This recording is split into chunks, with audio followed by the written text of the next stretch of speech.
श्री राम दरबार में हनुमान जी महाराज श्री राम जी की सेवा में इतने तन्मय हो गए कि गुरु वशिष्ठ के आने का उन्हें ध्यान ही नहीं रहा। सभी ने उठकर उनका अभिवादन किया, पर हनुमान जी नहीं कर पाए। वशिष्ठ जी ने श्री राम जी से कहा, राम, गुरु का भरे दरबार में अभिवादन न करना अपमान है। इसके लिए क्या सजा होनी चाहिए? श्री राम जी ने कहा, गुरुवर, आप ही बताइए। वशिष्ठ जी ने कहा, मृत्यु दंड। श्री राम जी ने कहा, स्वीकार है। तब श्री राम जी ने पूछा, गुरुदेव, आप बताइए, यह अपराध किसने किया है? वशिष्ठ जी ने कहा, मैं बताऊं, पर राम, तुम्हारा यह प्रिय है, तुम अपने आप को सजा दोगे पर उसे नहीं दे पाओगे। श्री राम जी ने कहा, गुरुदेव, राम के लिए सब समान है। वशिष्ठ जी बोले, नहीं राम, मुझे तुम पर संशय नहीं है, पर मुझे यह संशय है कि दंड पूरी तरह से पूरा हो पाएगा या नहीं।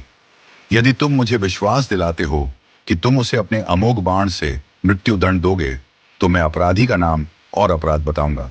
श्री राम जी ने फिर अपना संकल्प व्यक्त किया। तब वशिष्ठ जी ने कहा, यह अपराध हनुमान जी ने किया है। हनुमान जी ने स्वीकार कर लिया।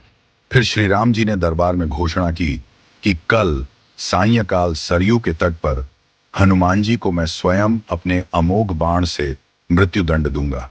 हनुमान जी घर गए तो उदासी की स्थिति में उन्हें देख माता अंजनी चकित रह गई। उन्होंने बार बार पूछा, क्या बात है मेरे लाल? महावीर हनुमान जी, आज इतने उदास क्यों हो? हनुमान जी ने कहा, माता, अनजाने में यह अपराध हुआ है।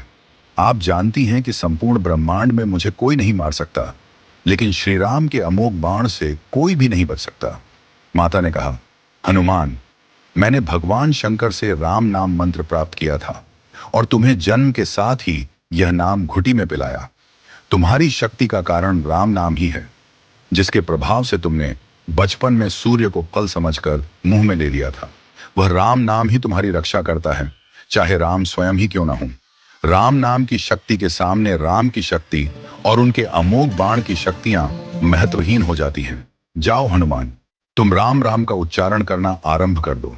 माता के चरण छूकर हनुमान जी सरयू के तट पर राम राम राम रटते हुए पहुंचे। सायंकाल श्री राम जी अपने संपूर्ण दरबार के साथ सरयू तट पर आए। सभी को यह कौतूहल था कि क्या श्री राम हनुमान जी को सजा देंगे, लेकिन जब श्री राम ने बार बार अपने अमोघ बाण चलाए तो हनुमान जी पर उनका कोई असर नहीं हुआ। तब गुरु वशिष्ठ जी ने शंका जताई, राम, क्या तुम पूरी निष्ठा से बाण चला रहे हो? श्री राम जी ने कहा, हाँ गुरुदेव, मैं गुरु के प्रति अपराध की सजा देने के लिए अपने बाण चला रहा हूं। इसमें कोई चतुराई नहीं हो सकती। वशिष्ठ जी ने कहा, तुम्हारे बाण अपना काम क्यों नहीं कर रहे हैं? श्री राम जी ने उत्तर दिया, गुरुदेव, हनुमान राम राम की अनंत रट लगा रहे हैं। मेरे बाणों की शक्ति राम नाम के प्रभाव में कमजोर हो गई है, इसलिए वे असर नहीं कर रहे। गुरुदेव वशिष्ठ जी ने कहा, राम, आज से मैं तुम्हारे दरबार को छोड़कर अपने आश्रम जा रहा हूं, जहां राम नाम का निरंतर जप करूंगा। जाते जाते वशिष्ठ जी ने घोषणा की, हे राम, मैं यह जानकर और मानकर घोषणा कर रहा हूं कि राम से राम का नाम बड़ा है। राम नाम महा अमोघ शक्ति का सागर है। जो कोई राम का नाम जपेगा, लिखेगा या मनन करेगा, उसकी लोक कामना पूर्ति होगी और वह मोक्ष का भागी होगा। मैंने सारे मंत्रों की शक्तियों को राम नाम के समक्ष नगण्य माना है। तभी से राम नाम को राम से बड़ा माना गया। वह पत्थर भी तैर जाते हैं जिन पर श्री राम का नाम लिखा होता है।